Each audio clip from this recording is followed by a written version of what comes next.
مسلکی یا باہمی الجھاؤ، نظریاتی اختلافات اور دیگر آپ کا کسی سے ذاتی تناؤ اگر قائم ہوتا ہے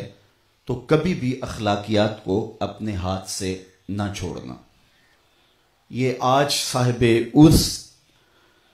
کی وساطت سے میں آپ کے نام نصیحت کر رہا ہوں، چونکہ میں اپنی آنکھوں سے دیکھ رہا ہوں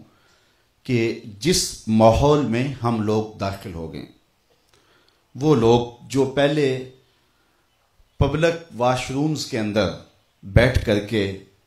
گندے اور غلیظ جملے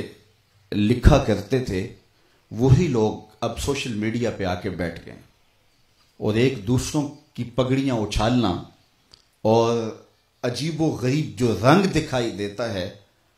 یہ بات میں علی رؤوس الاستشہاد کہہ رہا ہوں کہ یہ میرے رسول کا لایا ہوا دین نہیں ہے۔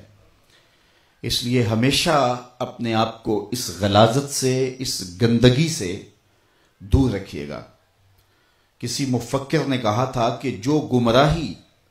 عقیدت اور دین کے راستے سے آتی ہے وہ بہت گہرے قدم جما لیتی ہے اور دیر پا ہوتی ہے۔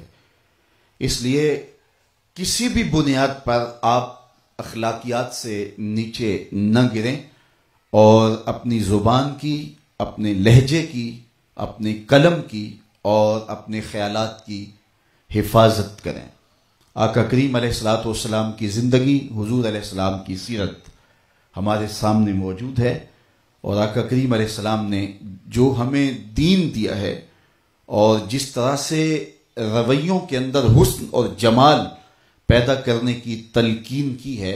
اور آقا کریم علیہ الصلوۃ والسلام کا اپنا عمل، حضور کے اصحاب کا عمل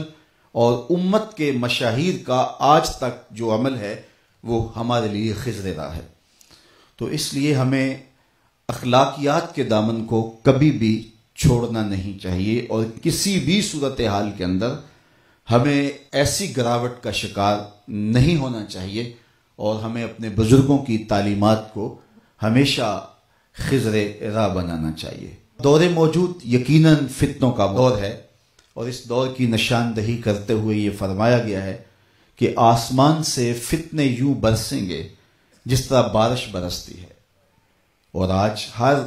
طلوع ہونے والا دن ایک نئی فتنہ سامانیہ لے کر کے طلوع ہوتا ہے۔ تو اپنے آباء و اجداد، اپنے مشائخ، اپنے اسلاف، اپنے بزرگوں کی تعلیمات کو مضبوطی کے ساتھ تھام کر کے ہمیں منزل کی طرف آگے بڑھنا ہوگا۔ اور دوسری جانب میں جو آپ کی توجہ اس بات پہ دلائی، کم از کم جو میرے ساتھ روحانی انتساب رکھتے ہیں یا ہمارے ساتھ تلمس کا جن کا ربط و رشتہ ہے، میں ان کو پھر یہ تاکید کروں گا کہ اس وقت جو باہمی جنگ و جدل اور آپس کی لڑائیاں اور الجھاؤ اور کیچڑ اچھالنا اور گندگی اچھالنا اور پگڑیاں اچھالنے کا کلچر فروغ پا رہا ہے، کبھی بھی آپ اس کا حصہ نہ بنیں، اور ہم نہ کبھی ماضی میں ایسے کسی کام کا حصہ بنے ہیں، نہ دور موجود میں بنیں گے اور نہ مستقبل میں بنیں گے۔ ہم کبھی بھی کسی کے کہنے پہ میدان میں نہیں آتے، ہم ہمیشہ اللہ اور اس کے رسول کی رضا کو ہی ملحوظ خاطر رکھتے ہیں۔ اقبال کے سارے کلام کا رس نچوڑ دیں تو فلسفہ کیا نکلتا ہے، کی محمد سے وفا تو نے تو ہم تیرے ہیں، یہ جہاں چیز ہے کیا لوح و قلم تیرے ہیں۔ اقبال کہتا ہے حضور سے وفا کرو، پھر قلم بھی تمہارے ہاتھ میں دے دیں گے، تخت